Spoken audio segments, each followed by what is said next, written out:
the capability of flying. But anyhow, I respect anybody that stands up for the truth, because essentially you are, knowingly or unknowingly, you're standing up for the Holy Spirit of truth, the Holy Spirit of God. That's really what you're doing. By saying, I hate being lied to, and this is, the best incentive I have not to be a liar is because I hate it so much. But I know that I'm living in a world that's run by lies. The meanest people, the most criminal and corrupt ones are the ones that are bossing me around. They're running the show. They have been for a long time. This current establishment is like it's being run by Satan through human beings. And the evidence is that we know that the top dogs remain the top dog because they're willing to commit first-degree murder, assassinations, cold-blooded executions of innocent people. The saints, through the ages, they've got away with this. Jesus knew about it. It's Satan, the father of lies, a murderer from the beginning. And that's who these people are. And it's traumatic. Yes, it's traumatic to find that out. But these are the people that are creating the policies that we're living under. And the most pernicious, the worst, most perilous policy is the economic policy. This is the one that is the root. It's just like Jesus said, it's the root of all our problems, the root of all the evil. None of us can possibly know reality. This entire paradigm is wholly invented, concocted, conjured up. Okay, that's it. It's an unreality, which is a real word. It means it's not a valid reality because it's not based on truth and justice and mercy and fact. It's based on lies and deceit and injustice and hatred and murder. That's the kind of stuff it's based on. We have to face that fact. We have to ask ourselves why we've made anti-progress in this so-called civilization. Why it is a festering cesspool. Why it is a stinking, rotten, maggot-ridden pile of excrement. That is what it's been turned into. How that's happened, we need to know. It's through economic policy. All these things, why you always so often hear social, conflated with economic, is because there is a rightful association between economics and social welfare. Social welfare means not welfare like the welfare programs that the government sets up, but social welfare, it means the well-being. It means the happiness of the people of the society, of a civilization, whether on a microcosm, as in a small community, let's say, or in the microcosm, as in a very large city or a nation or the entire globe, the combined collective nations. That, we're in this thing together as one family, and none of us can be happy while others are suffering under the yoke of oppression and tyranny, and suffering needlessly, unnecessarily, through financial oppression. And that's what it's all about. That's what it's all about. That's everything is right there to understand that there's a very good reason why we've been given unsound currency, because you cannot steal the wealth of a nation, of a people, of a community, a society, a civilization with sound currency. It's the whole idea that if currency is sound, you understand there's checks and balances in place. There's oversight, there's accountability. That's what makes it sound. Things like collusion and price fixing are not tolerated. And if you look up unsound currency, if you look up price fixing and look up collusion, you see the correlation between all these things, because they're all intertwined. And there's various special interest groups that benefit from manipulating markets. So they get the numbers to go up, which is cost of living inflation. They raise your numbers. And as that is done, the worth of your currency is reduced. It's very simple math. And it's easy to trace the cause of the problems we have. Some people, they think they understand, well, it's just inflation. Everybody knows that there's inflation, but they don't give any reason why. They don't give any explanation. They don't understand supply and demand.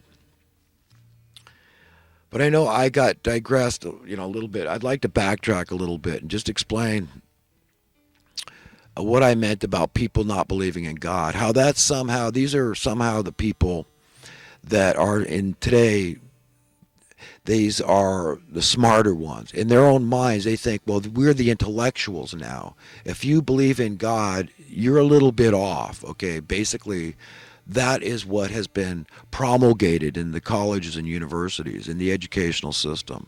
We've been indoctrinated, programmed, conditioned, propagandized, brainwashed, trained, tricked, inculcated into not believing in God, trusting in the world system as our only hope.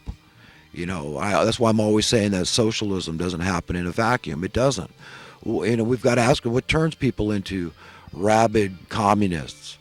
It's crony capitalism. That is the kind of capitalism I'm talking about here. Is this fascist capitalism when the government itself is involved as a special interest group against the best interests of the people. This is where we have unsound currency, and it's infiltrated every aspect of our lives. Everything is affected by it, like a ripple in a pond. Like a tsunami in a pond, really, is what it does. Eventually, it builds momentum and inertia. It doesn't go away. It's like a Ponzi scheme. Until it hits a brick wall, it'll keep on trucking. It's got inertia. It's got momentum.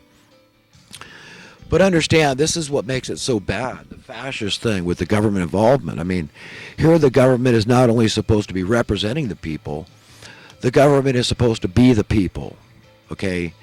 So our interests should be very, very important to the, quote, government. And they should protect our cost of living. They should see that, they should care that we don't have ever-increasing burden. But that's exactly what's going on. My whole life I've watched this unfold. Okay? People need to understand the powerful forces that are in charge right now. Okay? That still are, regardless of who wins the presidency. With Trump, if we don't have sound currency, if we can't do something to establish a new central bank and just kick these Federal Reservists out, say, look, what do you need to be paid off? We'll print a bunch more fiat currency and we'll pay you with the fiat currency we print. Okay? In your face, Federal Reserve. We don't need you. You got that? You're out of town. Printing costs are way down. So, just shut up and take it like a man, okay? You're getting it on the chin and you're out of town. We don't need you, just like JFK tried to do. We've got to understand just what an anathema, just intolerable anathema. It's like the early return of Jesus, and they're not going to put up with it. They're going to say no. As long as we still have the ability to hire thugs and criminals and terrorists and assassins, we're going to keep on trucking. We're going to keep on keeping on. And we've got so many sycophants in high places in the political arena, so many Congress and senators and the executive branch. They've just given us all the power in the world to keep on going and just whatever we think is best, just keep on doing that, while the tyranny increases, while oppression increases, while we continue to make anti-progress. We're going backwards, okay? And there's only one way to change gears here, and it is either, one, the return of Jesus, which is going to happen sooner or later, okay, the end of the age. It's coming to an end, okay? You can't get away with your crimes forever.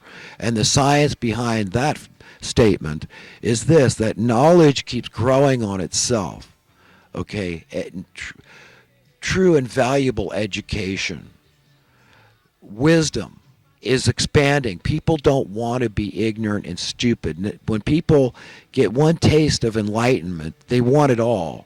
It's irresistible. It's empowering. And this is what's going on. So more and more people are becoming empowered. That's a fact. That's a science. Through this knowledge that God is imbuing the earth with. It's coming, and there's nothing you can stop. In fact, not all the combined forces for and of darkness can stop the light of truth from getting through. So one way or another, it's all going to come to an end. It's all going to come to a head. Okay, that's the fact. So I'm just saying there is a way we could do this all very gently. And I'd like to explain what would happen if the American people Forget the presidents and the Senate and the Congress. Just put the, they're vestigial now. They're pretty much useless. They're impotent. But as we the people could just install sound currency, what would happen is that instead of what's been happening for decades upon decades upon decades now, whereby your currency is worth less consistently, just as a very steady trajectory, it's just, that's a fact. Your currency is going down, going down. You understand? And simultaneously, this is an automatic thing that happens. As your currency is worth less, okay, your numbers, as your currency is worth less, because the numbers go up. Inflation, cost of living, inflation, increase in what? The numbers. That's it. So your numbers go up, Go back 50 years and see what a house cost in your neighborhood. Ask around. A lot of people will know what a house cost in your neighborhood. And rents are affected by this. The cost of housing to purchase a home and the cost of rents, there's a direct, absolute, undeniable correlation between these things. So if you want to keep rents low, it's imperative to keep the cost of overall housing low. But ask people how much your currency has been diminished in your housing dollars, specifically to that commodity. Because if we're talking about VCRs, your VCR dollars have gone through the roof. But there's no good reason why your housing dollars have plummeted, why the worth of your dollars is diminished so much, but the numbers go up. So you understand how it happened mathematically. It's very simple. There's a direct link, absolute, automatic direct link between the numbers going up and the worth of your currency going down, your money. So there's no mystery here at all to how this happens. And then this ripple in the pond, the chain reaction thing that takes place where everybody's scrambling. Say, well, the solution is just to raise my numbers. I just got to figure out a way to make more numbers so that my numbers are increasing faster than the worth is decreasing, and that way I can be okay. And that's what it's all about. There you go. Social Darwinian economic principles. That's what they're doing to us. Division. A class division, right? It's all going to be broken down to haves and have-nots. You're either going to make it or you're not. You're a serf or a minion, right? Feudalism. You either made the home ownership boat or you didn't. The bandwagon, right? The bandwagon. You either made it or you didn't. So you're in that permanent class. So now there's going to be just two classes. You either made it to the homeowner class or you didn't. Sorry, but bye, because wages are never going to catch up again. Okay, you're never going to be able to get your numbers up high enough for the average vast majority, huge giant swath. In California, it's over half the people that are never going to have it again. They're going to be renting in perpetuity till the day they died. Who's going to need to pay that? The government, right, through these welfare, social welfare, Section 8 and stuff. So your taxes are going to subsidize the landlord, not to the poor. It's subsidizing the housing industry. Just remember that when you're paying your high taxes, when the number that you pay in taxes has to go up for these reasons, just understand who caused it. All these special interest groups, including the government. Now the government's taking it, acting like they're the good guys trying to, ameliorate, fix the problem, alleviate the problem, okay? But really, they are the biggest cog in the wheel of helping to facilitate and cause the problem in the first place. They're the ones that legitimize and validate it. That's what makes it fascist. That's what makes fascism so bad. Okay, it's a horrible thing when your own government, the people that pay the taxes, are having to contend with is essentially themselves, because we're all the government in America, in a republic, in a democracy. That's us. That's we the people. It's horrible. It's horrible. It's not funny. That I'm not being hyperbolic to say that we've gone fascist. Okay, this is frightening. It's scary times.